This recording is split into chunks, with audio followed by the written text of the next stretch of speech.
Ask for Money was about just teaching people how to ask for money, because it's something that I developed over the years. And I mean, my first real experiences was my husband. So when he was out and he was doing things like rescuing people or saving people, the one thing I couldn't get him to do was send the invoice. Like, you'd go and rescue somebody that's been kidnapped or something, but he was terrified to send the invoice. It was trying to teach him his value on, like, what was it worth, what you've just done there? Like, what was it worth to him, to his family, to all these kind of things? So I said, well, if I put this into a book, it would help these people. So that was the plan. But She Who Dares was a lot scarier, because I'm putting my life down for people to read. But I remember speaking to one of my friends, and she told me some of the stuff she'd been going through. And she said that, what I'd been speaking about was helping her. And I thought, well, I wonder, like, people that have been through, sexual assaults or been through some of the other things that are in my book, that I wanted to be super honest about how I dealt with it and how good and bad, the bad ways of dealing with things and the good ways of dealing with things. I wanted to put it in there so that hopefully somebody can read it and just not feel alone. Today, I have this incredible woman. Her name is Alana Stott. She initially hailed from Scotland. I know she was living in England, and now she's on the West Coast, coming to us from California. And Alana is an author, producer, publisher, philanthropist, entrepreneur, mother of 3, and an award-winning author. And let me allow you to tell us more about herself. Alana, thank you so much for being a guest on today's show. Thank you so much for having me. I'm so excited to be here. This is so great. I really, for the listeners, if my listeners know, I always chat with my guests a little bit beforehand just to get to know them a little bit. And Alana is incredible. She has such an incredible story.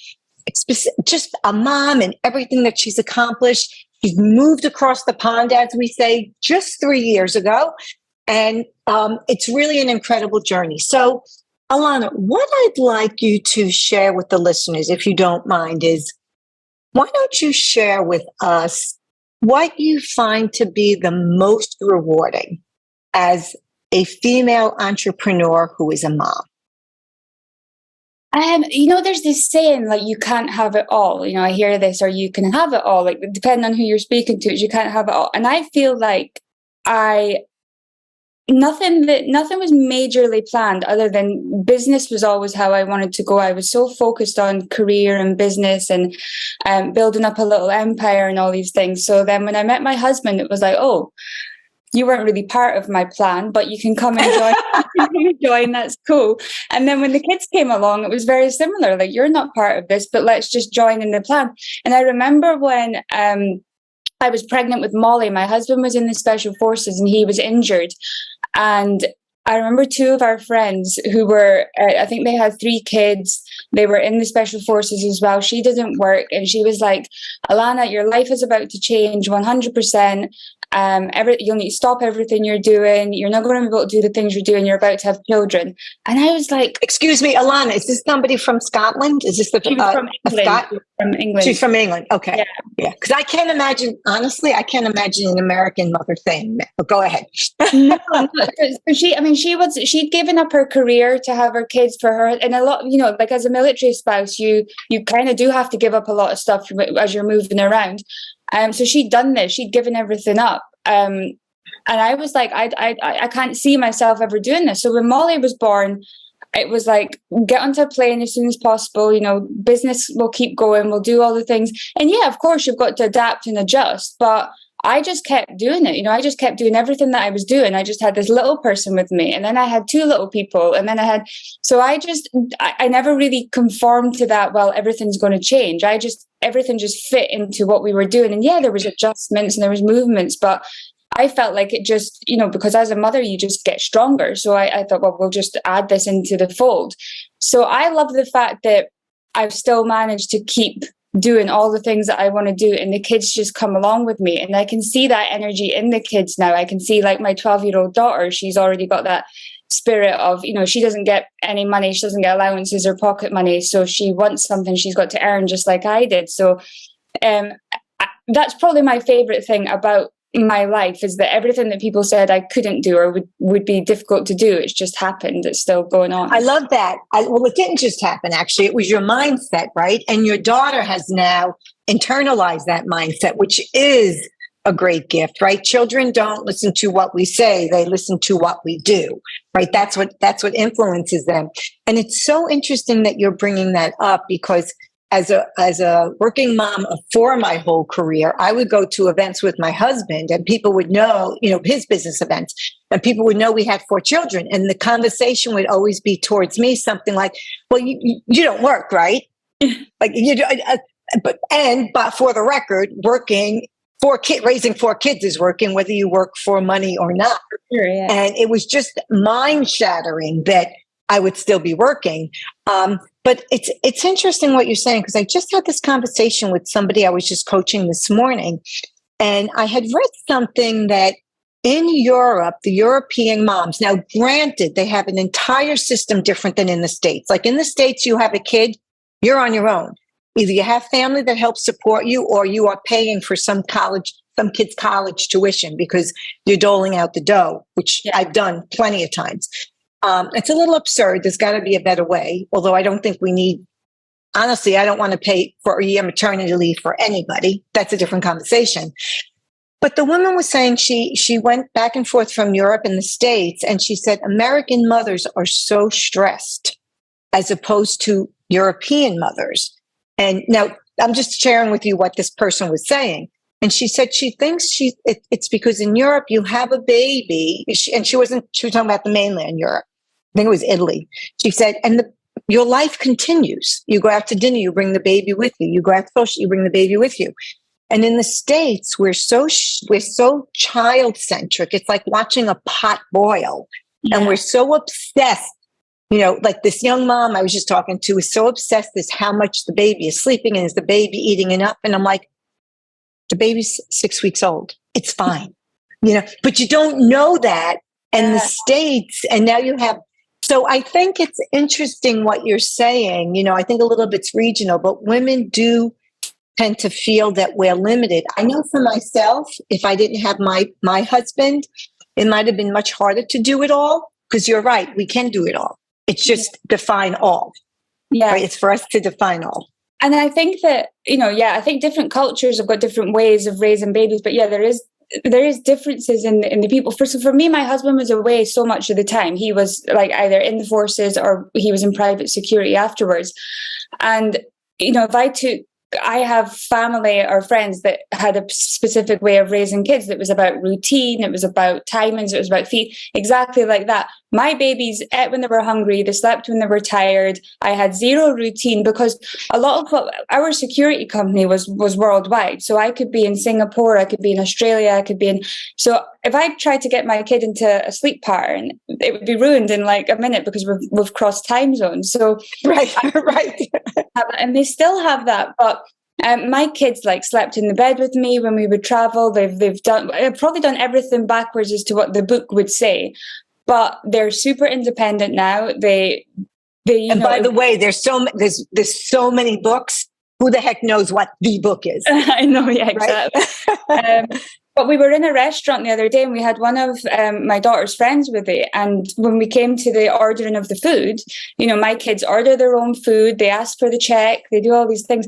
And this kid that was a friend that was super nervous, to ask the waitress for what she wanted. And I was like, "What do you want to eat?" And she was whispering it to me. I was like, "No, you ask the lady." It's you. And I think that kind of babying the kids in a way and treating them like they're this constant infant that needs protected all the time. It's not preparing them for those little things in life. So I've just for my, and I criticize nobody's parenting. You choose your own way to parent, but for me, of course, routine and all these kind of things just was never going to work for me. So it was, I breastfed all 3 of them, and they ate when they were hungry, and then when they moved on to bottles and things, again, it was just eat when they're hungry. When I started noticing they were looking at me eating, I would start feeding them solids. There wasn't a timeline. There wasn't okay, you're 6 months now, I'm going to do this. I just let them decide when. It's so great you're saying that, because I was telling the woman, everyone's going to tell you what to do. They all think they know better than you, but nobody's going to know your kid better than you. Absolutely not. Now, let's take that mindset that's really, it sounds so confident and capable. And how did that translate into your career? And just actually first, tell me a little about your husband in special forces. My son, I'm from a military family, so especially special forces. Like I reference the Navy SEALs all the time, like you never quit kind of thing. So tell me that connection. How did you guys meet? And was he in the special forces then? Because military people are away a lot. People don't really realize the sacrifices that families make. Yeah, well, yeah. So I mean, I was raised by a single mom, and then when she passed away when I was 15, so she got cancer when I was about 13, 14, and then died at 15. So, oh, I'm sorry. A couple of things you learn from that is one, she was 37, so her life was. Oh Lord.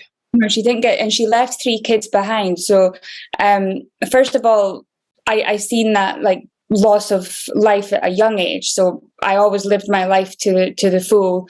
And even when I hit 37, it was like, okay, now I've got this whole new world I'm about to go into that I've never seen. So it's always been that I've never been that fearful of anything because life's too short. I've always had that opinion. So I lived my life in that way. And it was just, I traveled a lot. I done a lot of things. I applied for jobs that I was well underqualified for. I just went for things. And I never really could find the partner that could blend with that, because in Aberdeen in Scotland, where I was from, you're almost kind of told to stay down, like keep your head down, stay below the parapet, don't go above your station on anything. So, but I was always a bit more like I want to do all these things.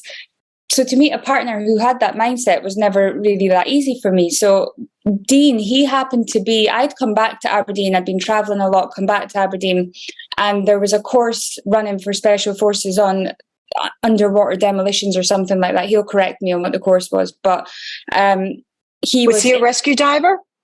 No, so or IED? The special boat service is, so there's the SAS, which is a special air service, and then the special boat service is the sea equivalent. So they're mainly from the Navy side of things. However, Dean was actually one of the first Army guys to go SBS. So it's kind of SEAL Team 6 is the equivalent here.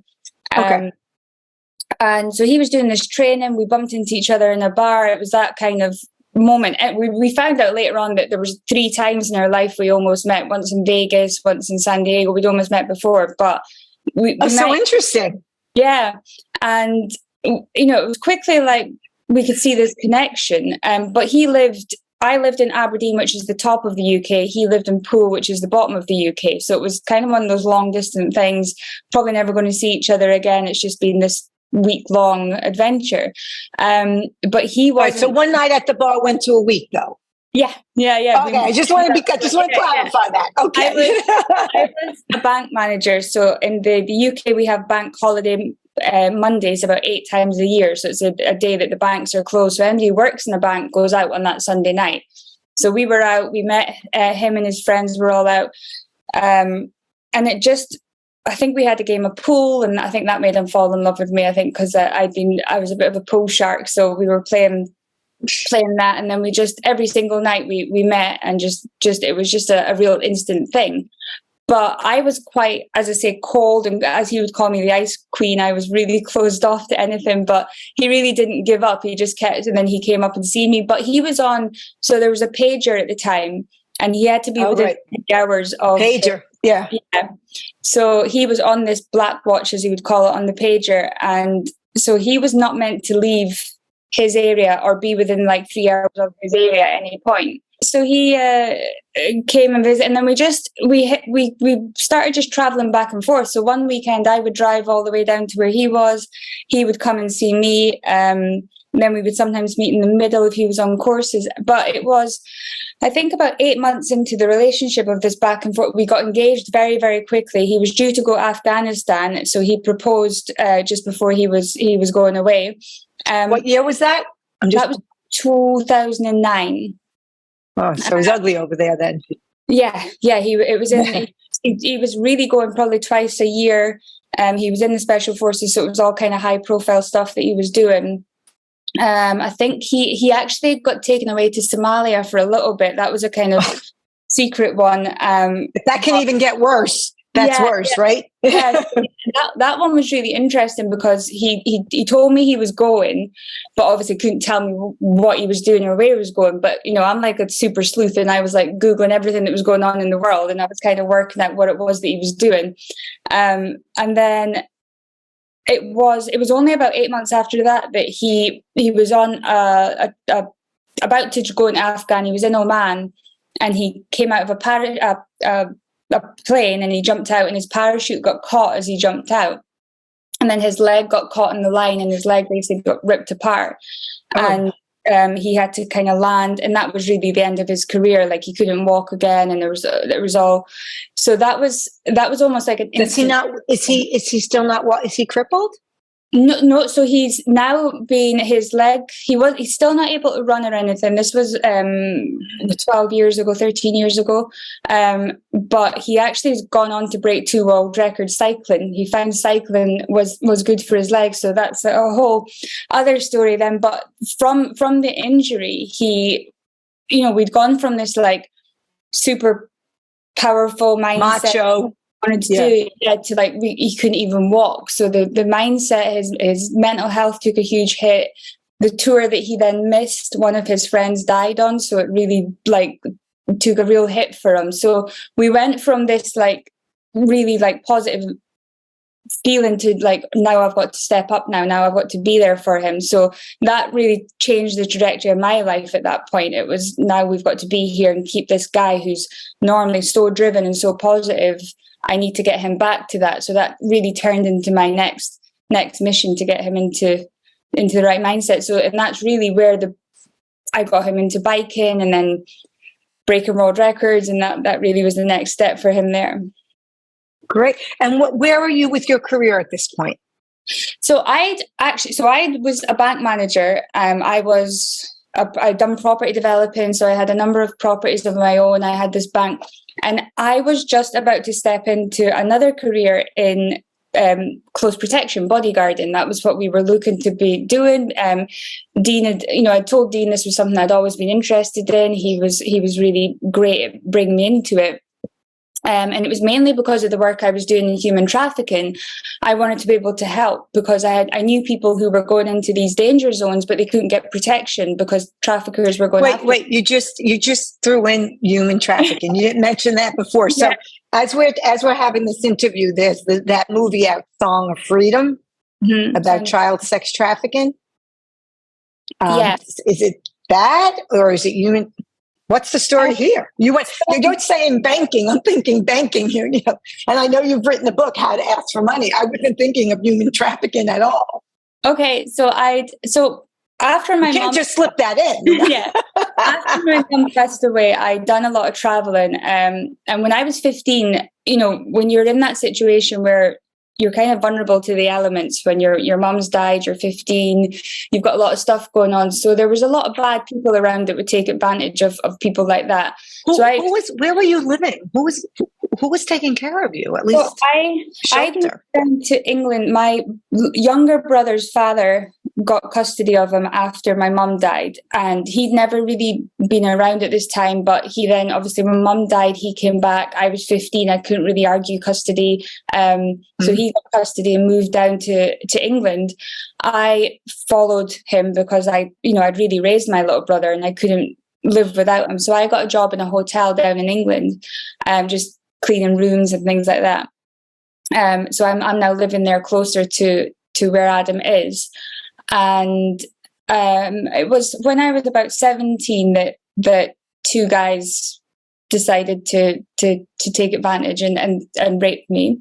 And I went through the court case of putting these guys to jail, and it turned out they'd done it to quite a lot of other people.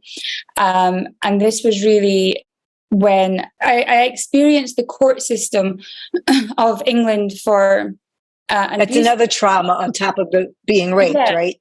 I mean, I would honestly put that as a higher trauma. It was such really to go through. Yeah, I mean, you're basically put on. You're the one who's on trial. You're the one right.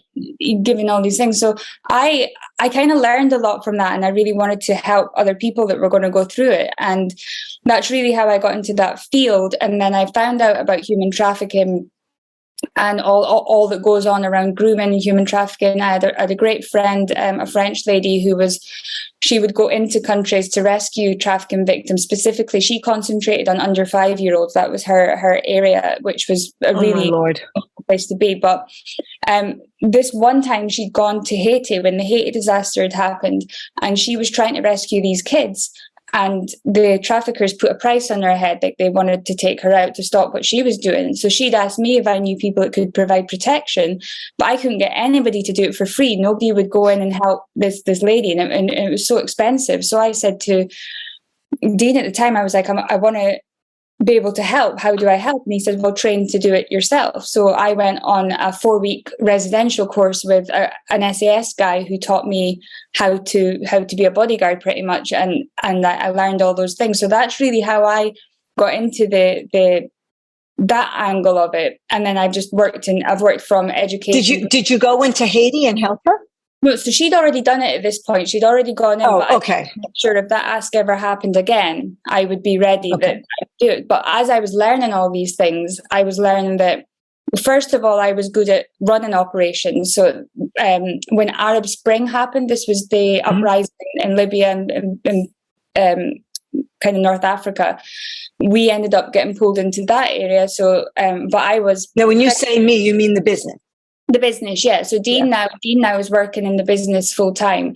So he's now pretty much spending most of his time in Libya. I'm pregnant, running the business at home. But what I would be doing is, so Libya just went downfall, the airport got blown up, everything was happening there. So I would be planning logistics and doing like checking the routes, doing all these different things for Dean to then. So Dean evacuated the Canadian embassy out of Libya. We like, there was a number of different things that we'd done there. So that was really a huge area of our life for a long time. But because Dean wasn't in the forces anymore at this point, he was really on his own doing a lot of these pretty dangerous missions. Just himself. His company is just himself?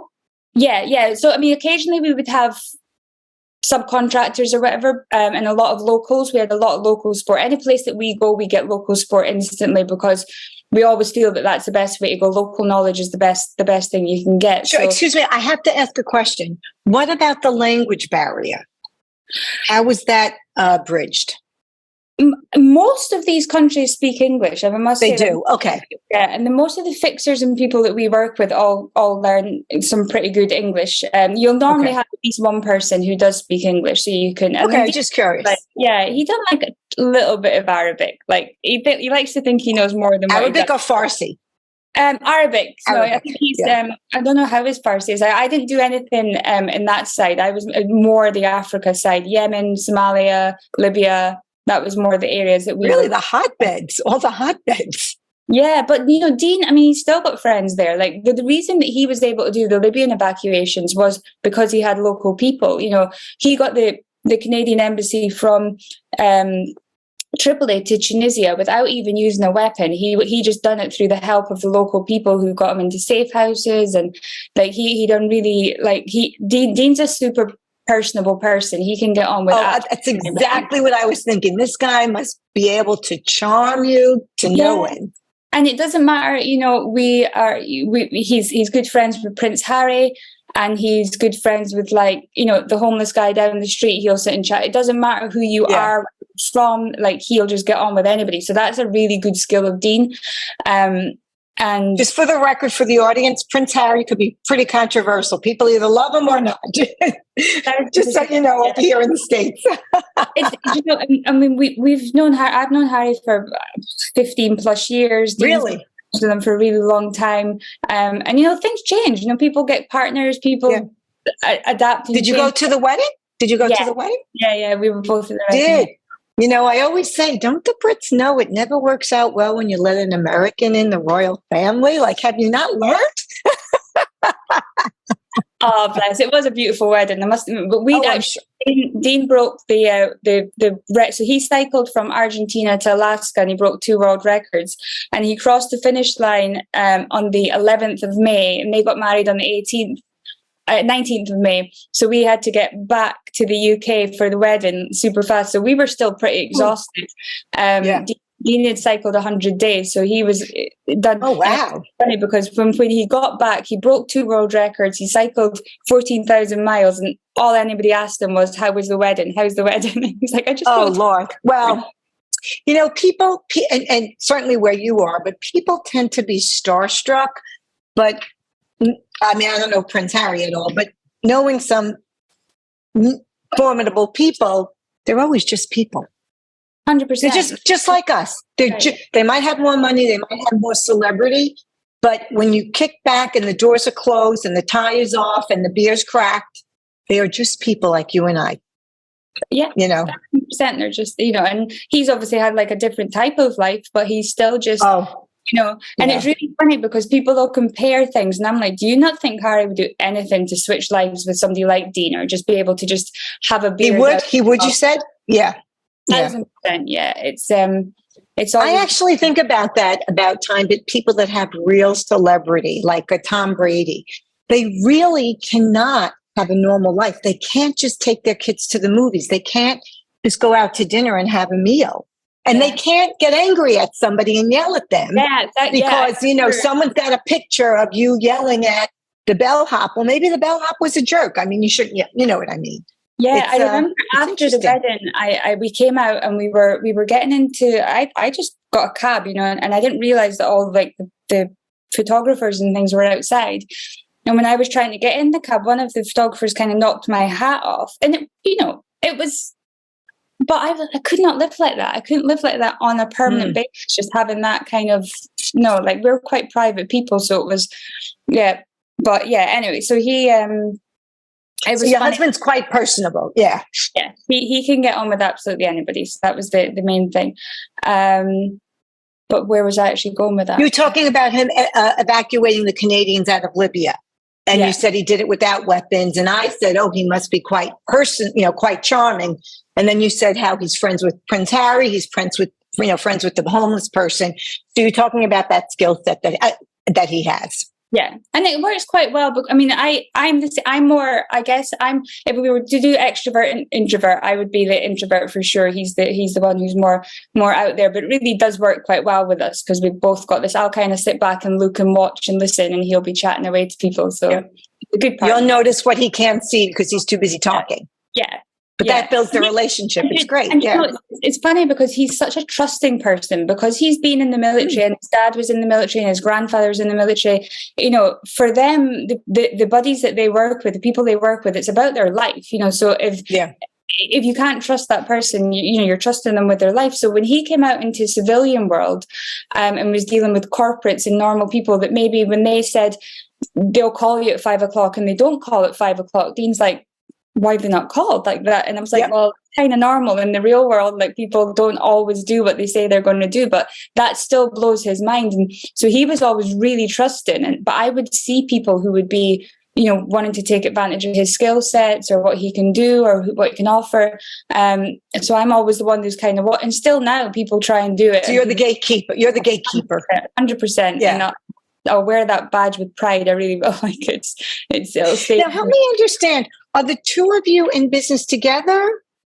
Yeah, so we have a security company still, and that worked really well when we came over to America. So our company was in the UK, and in the UK we're not allowed weapons. Like it's just you've got. Oh, that's right. You have bobbies that have nightsticks or something, right? Yeah. So there is a group of cops who have like SO19. They've got weapons. So they're specially trained, but the normal police don't have it, and close protection people, bodyguards, etc., don't have or aren't allowed to carry at all. Like, and normal people can't carry. So when we moved over here and we decided we were going to take our security company over here, how we work is really on like an intelligence led. So everything is about foresight and planning ahead and making sure you're never in those situations in the first place. So a lot of the training for protection officers here is about weapons training. It's about how to use your weapon. So we took our model over here and we've kind of kept it, and it's worked. And how we would teach our clients and teach people that we work with about security is just about using your brain. It's definitely like a more cerebral approach to security. Like we had a client who had a quote for $750,000 from another security company to protect his property in his house, and he'd been getting. Is that for a year? A year, yeah. And he'd been a lot of people had been coming up to his house, and I think this like transient guy had actually walked into his house while his wife and kid was home, so he'd completely freaked out. And then this company came in and gave him this huge quote, so he just asked us if we would just check the quote and just check out if what they were offering was good. So we came to it was in Denver. We came round to his property and checked out his property, and he had this amazing huge property on this huge few acres of land, you know. The first thing we noticed when we walked in there was his gate was wide open. You know, he had this electric fence at the front of his property that was wide open. But it wasn't closed. Like, close your gate. And, you know, this gate is there to protect your property. If you're leaving it wide open, people are going to walk in. You don't need to spend $750,000 to do a full to close your gate. Yeah. So we work very much like that. We're not interested in just ripping people off or doing any of these things. It's about let's just look a bit different into this. And a lot of people, especially in LA in the celebrity world, there's a lot of, and people might not care about this because they're rich or whatever, but a lot of wealthy people are really vulnerable to people taking advantage of them. Absolutely. Absolutely. Because they want a piece of their money, they want a piece of their action. Yes. Yeah. And we've seen security plans that are just, there was one in particular that we got down 80%. Like what they were actually paying to what they should have been paying came down 80% once we reviewed it. But they don't know any different. They don't know exactly. But people will say, well, this guy's got money or this girl's got money. We're going to give them this huge quote and tell them how much danger they're in. And I just really don't like that. I think, yeah, okay, that they're wealthy. They've worked to get to that position. It's not your job to go and take their money. We've got morals and ethics in this game. So, let's talk about that for a minute, because I know a hallmark of your reputation is integrity, and I'm hearing it consistently from when you were 17 years old and you beat City Hall, as we would say here in the States, right? And then you have that thread up until now where you're surrounded by wealth where you are in California, right? You know wealthy people, and yet you're grounded in integrity and your values. So how do you feel that has amplified your success? And do you think at times it may have hurt you? I don't think I would say hurt. I would say that I've seen people go off and do amazing things and, buy the big house and buy the fancy cars and go on the fancy holidays. And sometimes I'm like, oh, but I would never compromise who I was. And what is like, oh, that would be nice because you knew me, right? Nice. Yeah, I like that too. Like that. Yeah, would I like that car? Would I like that house? But, I was raised, my mum was one of those people, who would give you her last and she would help anybody who needed it. But my great auntie Molly, she was born, she was my great auntie, and she was born in. Wait, did you say your daughter's name was Molly? Yeah. So was your daughter named after her? Yeah. Oh, how sweet. She was born in 1924. She was a teenager during the war. And she was a single woman all her life. She traveled, she went on holiday everywhere. She done her thing, but she brought me up to always look after other people. If you're on the bus and an elderly person gets on, you give them your seat. If somebody needs help. How about being a pregnant woman? Let the pregnant woman have a seat. Yeah, That's my thing. It's a natural thing. If somebody's got a heavy bag, you help them carry it. Just little tiny little things about helping people. And she kind of instilled that in me from a super young age. And I used to spend Friday evenings at her house. And right through her life, like she never stopped. She died just before COVID in 2020. She was 95, and even up to that point she done her mile walk every day. She was still like doing the grocery shopping for other people in her building who were like 10, 20 years younger than her. She was just this really cool person who taught me what's actually important in life. She never lived in excess. She lived in her little 1-bedroom place. It was always tidy. She got up every day. She put her makeup on. She got dressed, never sat in her pajamas or anything. She was always, and she just gave me all those little tiny little things that she gave me as a person of what's important. That's kind of stuck with me. So having compromising who I am or compromising my integrity or doing anything that would harm anybody just to get like a little bit further ahead has just never sat with me. And I do believe that it's helped me. And you are in the land of temptation in Orange County, California, just to be honest. Yeah. The wealth here just blows my mind, and the money that people throw about blows my mind. But sometimes you'll hear people, let's just say you're in a nice restaurant and it's a $2,000 bill that they've just gone, and they'll take that and they'll take the check without saying thank you.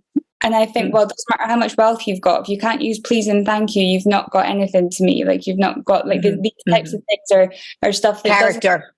Character. So stuff doesn't matter. Like, if you've still got your morals and your integrity and all these things that you hold true, like, nobody can buy that from you. And if you're willing to sell it, it's. So I totally hear that, and I definitely get that from you, but I do have to ask a question. Most entrepreneurs tend to come to the States because they can make a lot more money here. What drove you? And I understand that you can have both, right? You can have integrity, character, and create wealth. But what was the impetus to come to the States, and how did you end up in California? So, I mean, the UK is quite small for a start. So once you've kind of achieved stuff there, you do want to branch out. And America's always been, so I came to America on my own before I met Dean and just done a road trip. So I picked up a car in Miami and I drove to LA and just went kind of up and down in between. And I loved the place. I loved the energy here. I loved how people, if you've got a good positive mental attitude, people will encourage you and drive you forward in it. Mm-hmm. That whole American dream is very real. Like, you can have these, whatever it is you're looking for. If it's, if you're looking for all that huge amounts of wealth and Ferraris and all that, you can have that. If you want a ranch in the middle of nowhere, you can have that. And it's got everything, like, you could literally go to a different type of. I think a lot of Americans don't have passports because you can literally be in the mountains or the snow or the sun or you can be anywhere. Well, that's actually a bad thing about Americans, that we haven't traveled abroad, so we don't experience other cultures. But what I hear people tell me all the time is when they come to the States that they are overwhelmed with the cereal aisle. As an example, you have all these choices. And we're like, what, doesn't everybody? We're like, no. And I think that's what you're saying. It was funny. It was one of the first, I think it was the first morning after we arrived, and everybody was still asleep. And I went to the supermarket, and it was just like that. I was like, wow, this is awesome. Everything. I can have everything. So it sounds like you came for freedom, like at every level. And definitely, like, things like the work in human trafficking, it's abundant here, like what we can do here compared to what I was able to do in the UK.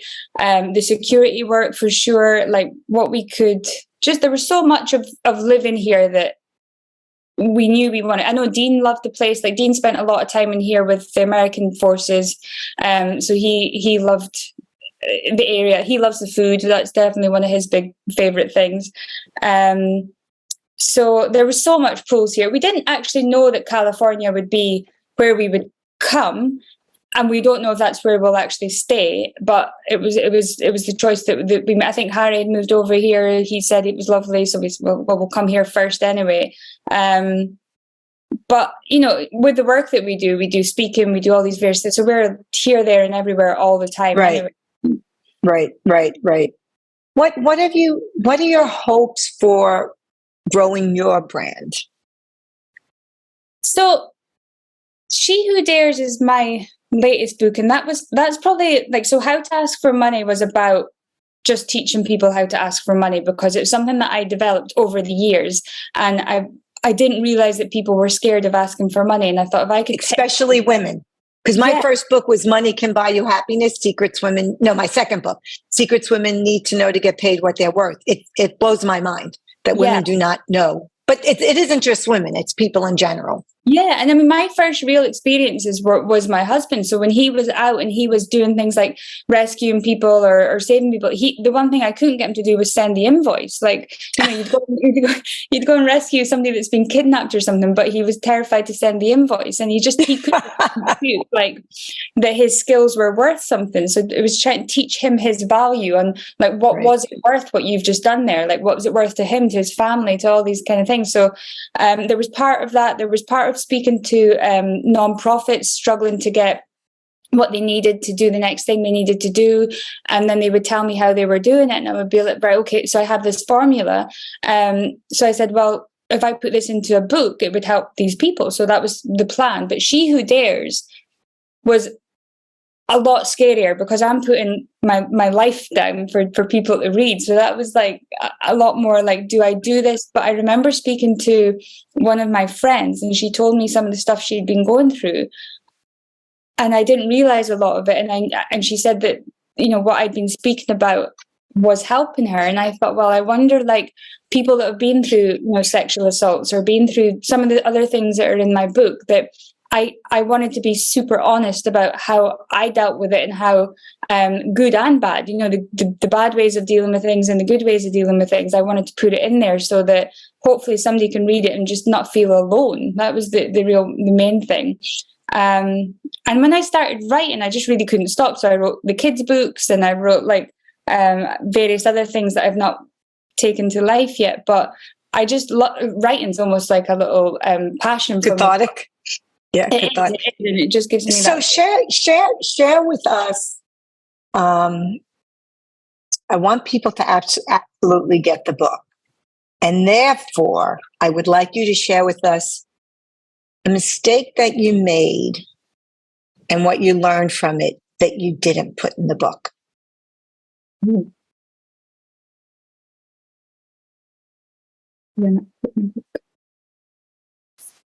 That's going to be a tough one. Because we all have those one or two little things. We're like totally transparent and like, yeah, accept that. Yeah. Do you know, I think that the stuff that I don't really talk about in the book would be, I didn't ever get any therapy or anything for what I went through, because I wanted to be strong enough to deal with it on my own. I wanted to do all these things. And I think the way that I do touch briefly on it in the book, but I don't go into the full details of some of the ways that I behaved after what had happened to me in England. I guess I probably did go off the rails, is how it would be described. How could you have not? Yeah. I mean, if you think about it, how could you have not? I mean, you're incredible, but you're not Superwoman, you know? Yeah. You might be superhuman, but you're not Superwoman. Yeah, and I speak it, and it was difficult actually to put it in the book, because I like to explain, and like, you know, when I'm speaking to someone, you see people treating people really badly, speaking about women in a bad way. I'm always like, what's that woman gone through? How is she? Why is she like super drunk in the bar and like, you know, dancing around? What's behind the behavior? What's the need?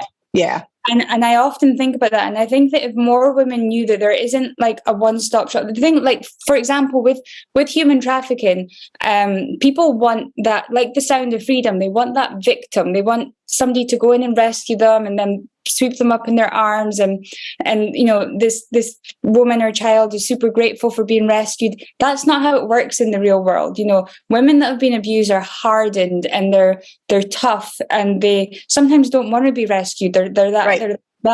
They're so beaten down. So beaten down. Yeah. And they're going to fight, and they're going to be rough, and they're going to be aggressive, and they're going to be people that are not victims. You know, they're not this like, you know, victim that we want to see on in the Hollywood movie. They're and I think that if more people understood that there isn't a one-stop shop to being abused and recovering from abuse.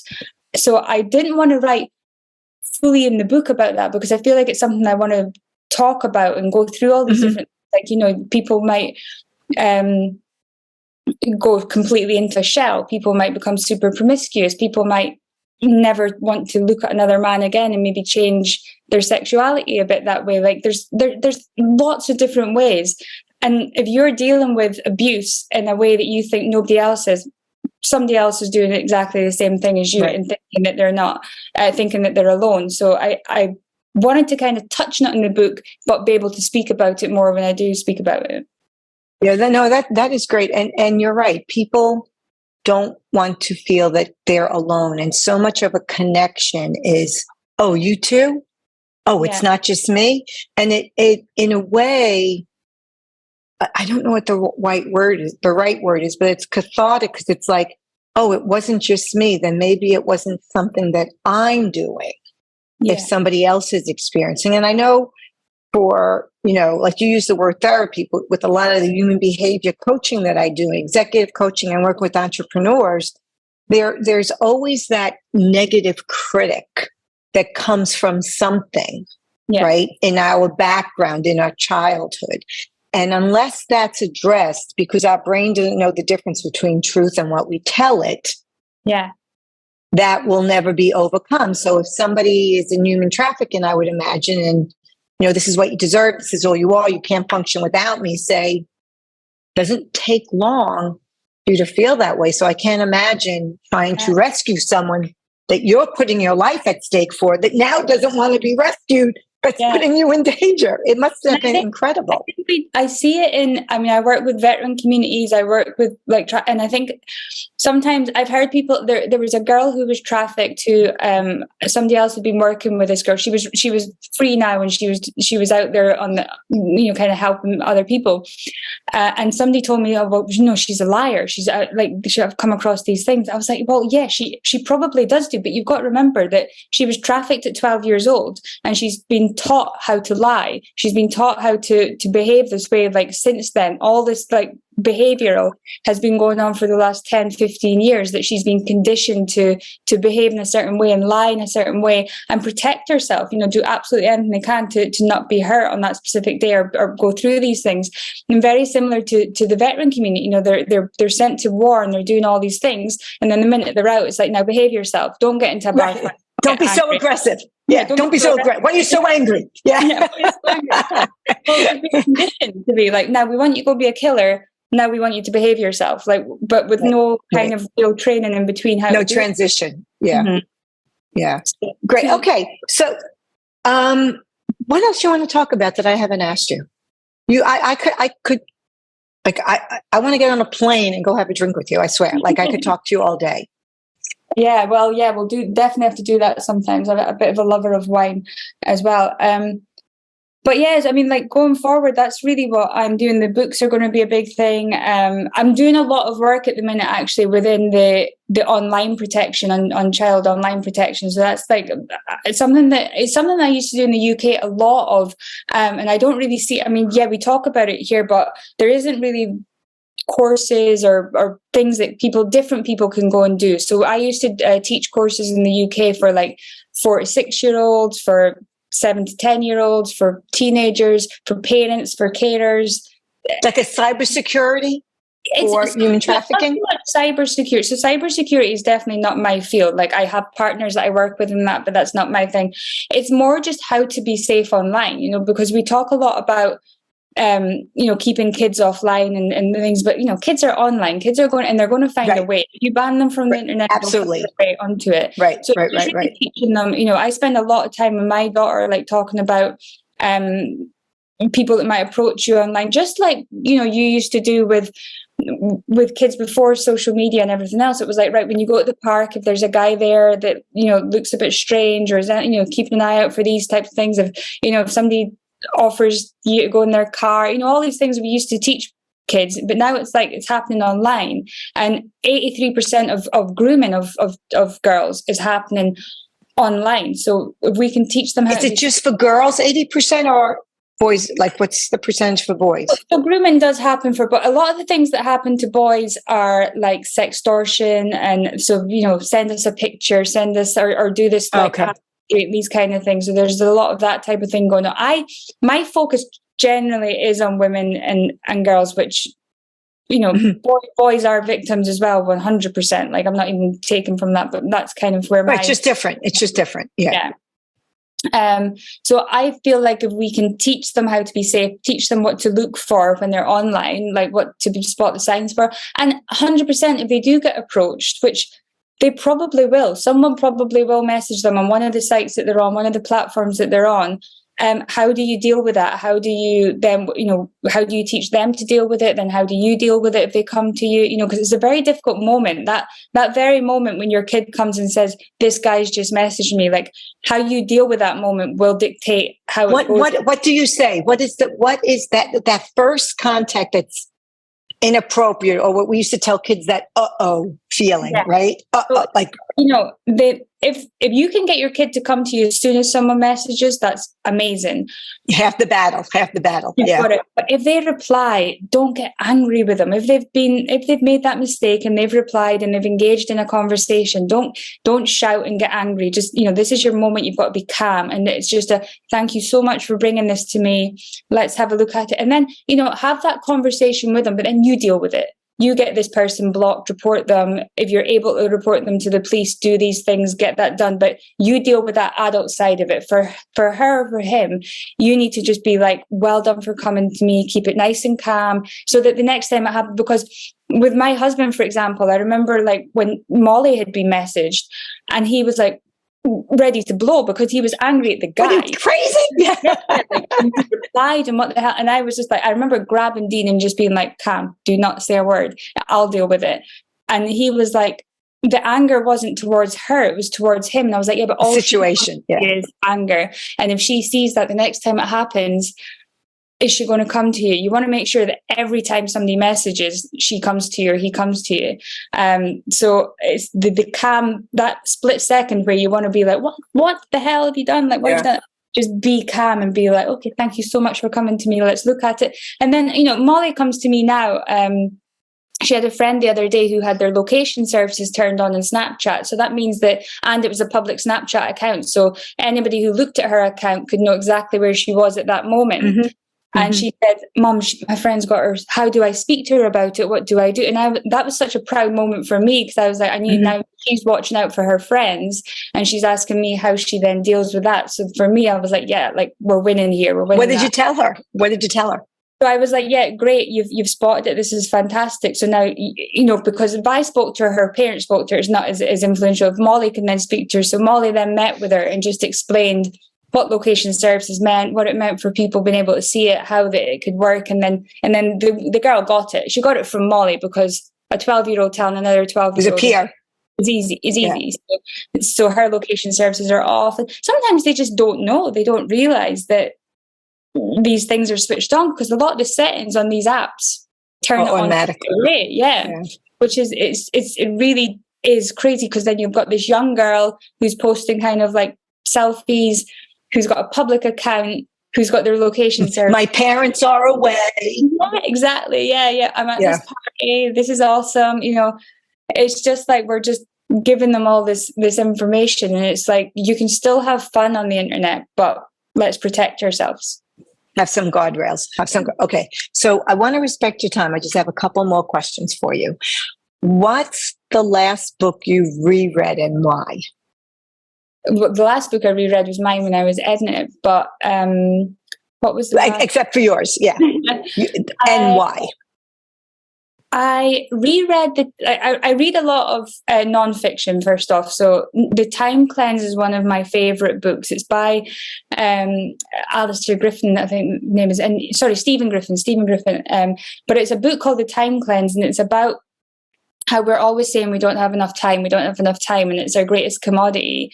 And he teaches you really just how to actually really look at what your day is like.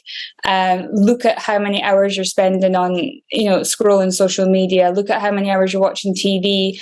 And it's a good way to just sit down and write that. Like you do an exercise where you basically write down what you're doing every hour of the day. And I think it's good to revisit that book now and then because you're like, oh yeah, okay, I'm doing that. So anytime you're like, I don't have time for that, and then you see how much time you're spending on silly stuff, you realize you do have the time and it gives you that time back. So it's a full book. Yeah, my husband, when I say I don't have time, my husband's like, you always have time for what you want to have time for. I'm like, yeah, you're right.